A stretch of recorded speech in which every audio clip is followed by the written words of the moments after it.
I'm pursuing my heritage by looking at my Baltic roots. And one of the things they did hundreds of years ago is they brewed beer with river stones and whatever ingredients were available to them. So in addition to maybe some hops, it would be mugwort and other things. But the best way they could, back then they didn't have metal kettles, they had wood. And in order to heat up the wort, they used red hot stones. Basically threw them in open pits and used them to heat up the wort, to actually caramelize it and really impart a real nice sweet malty flavor. And in my version, I also include juniper berries, which adds a nice, real nice, a citrusy flavor.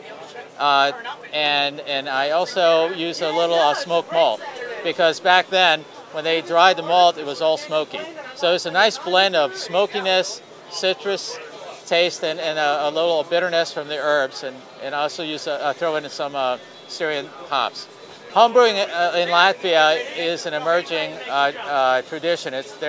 Folks out there are actually getting reacquainted with their roots, given that they were under communist rule for so many years. Now they're part of part of Europe, and they're actually getting access to the whole brewing aspect of what their ancestors were doing all along in the farm fields and so forth. So what's really neat with the internet and with Facebook and tweeting is that we're actually exchanging ideas across the Atlantic Ocean, and they're very interested in what I'm doing with respect to the stone beer, and I'm picking things up from ancient history books and the advice that they're giving me. So it's definitely a cross-fertilization, so to speak.